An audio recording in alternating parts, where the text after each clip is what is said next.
صباح الخير عليكم، ازيكم؟ كيف الحال؟ ان شاء الله طيبين وتكونوا رايقين.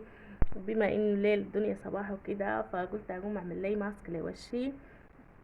الماسك ما بستغنى عنه ابدا. الماسك المهم جدا انه بعمل ماسكين في الاسبوع، خلال الاسبوع.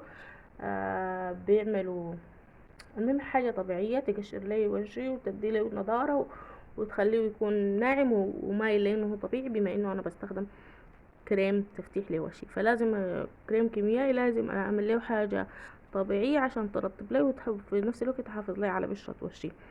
وكمان لقيت كريم حلو جدا جربته للاستخدام اليومي والاستخدام مسائي. ممكن تستخدميه يعني بالنهار، ممكن تستخدميه بالليل. حلو شديد واداني نتيجة حلوة، فحبيت انه اشارك تجربتي معاكم فيهم. اللي هو كريم في الامارات متوفر جدا وسعره رخيص، 7 درهم ونص فقط. في حتات ممكن تلقاه اقل من كده يعني.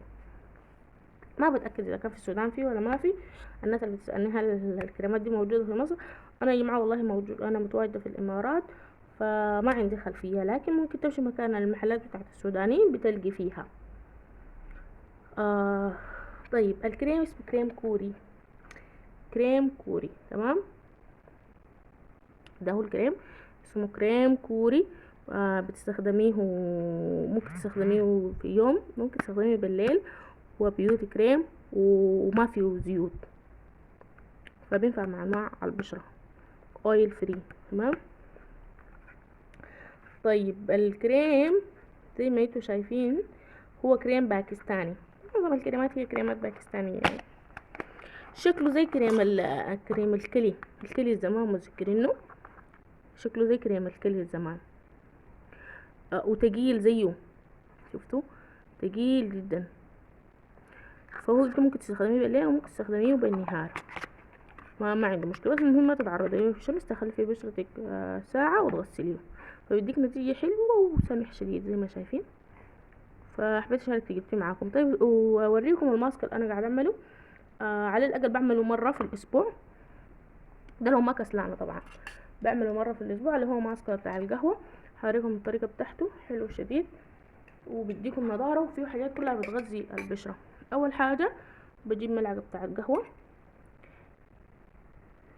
يفضل قهوة تركية او اي نوع القهوة، لان القهوة اصلا بتحفز الجسم انه الوش انه ينتج الكولاجين، وبالتالي بتزيح التجاعيد بتاعت الوش وكده. فافضل انك تستخدمي القهوة، تمام.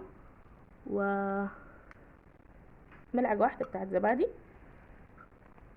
وكمان عليها شوية او حبتين، شويتين نقول، بتاعين عسل طبيعي.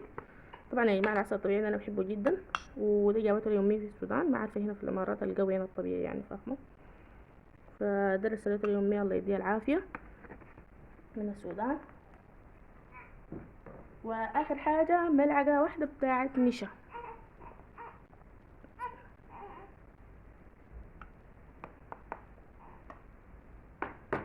وبكده الماسك بتاعنا بقى جاهز.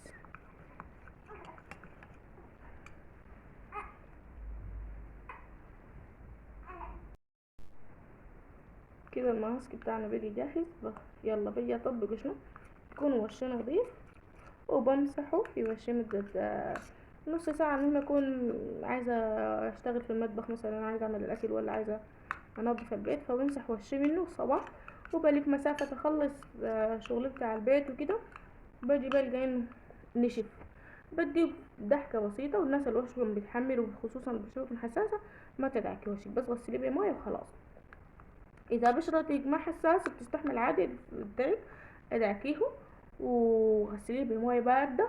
ولو عندك تلج، مكعب بتاع تلج، امسحيه بيه. او لو عندك تلج وخيار خدتهم مع بعض، برضو ظريفين شديد وبيرطبوا البشرة.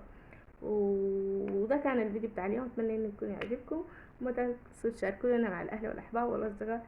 شكرا لكم، اشوفكم في فيديو تاني. السلام عليكم.